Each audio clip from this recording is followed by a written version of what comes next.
नमस्कार मंडळी, तुमच्या सगळ्यांचे स्वागत आहे आपल्या या रेणुकास किचन मध्ये। तर आज आपण बनवणार आहोत ज्वारीची भाकरी। तर चला आपण पाहूयात ज्वारीची भाकरी करण्याची रेसिपी। तर आपण हा तवा ठेवलेला आहे गॅसवरती गरम व्हायला आणि आपण पाहू शकता हा मीडियम फ्लेम वरती आहे। सर्वात पहिले आपण घेणार आहोत हे पीठ ज्वारीचे आहे, याचा आपण पहिला चाळून घ्यायचा आहे जेणेकरून याची जी पण कचरा आहे ती सगळी आपण सर्व करणार आहोत।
गॅसला थोडा फास्ट करणार आहोत।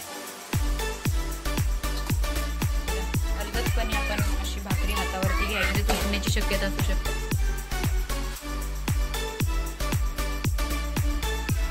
आणि 1 मिनिटासाठी आपण हा गॅसवरती असं तव्यामध्ये ठेवायची भाकरी आणि नंतर असं पाणी लावून घ्यायचं पूर्ण भाकरीला।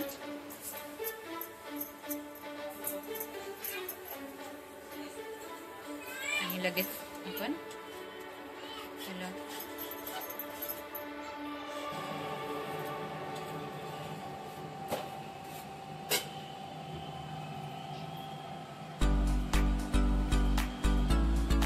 तर असं पलटल्यानंतर 2 ते 3 मिनिटासाठी ही अशीच भाकरी आपण तव्यामध्ये ठेवणार आहोत, त्याच्यानंतर मग परतायची। तर आता आपण पाहू शकता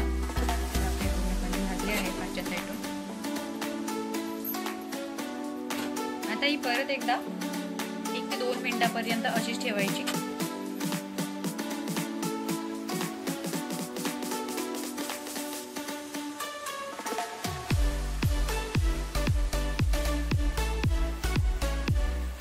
तर आपण पाहू शकता भाकरी कशी मस्तपैकी फुगलेली आहे। काढून घ्यायची आणि नंतर अशी गॅसवरती थोडीशी सगळ्या बाजूने शेकून घ्यायची, म्हणजे सगळ्या बाजूने छान प्रकारे ती भाजली जाते, कुठल्याही बाजूने ती कच्ची राहत नाही। तर ही अशा प्रकारे भाजी मस्तपैकी शेकून झालेली तुम्ही पाहू शकता। किती सुंदर अशी ही भाकरी झालेली आहे तयार, एकदम मऊ लुसलुसीत अशी मस्तपैकी आणि छान अशी भाकरी तयार झालेली आहे। आणि ही तुम्ही आपण कशासोबतही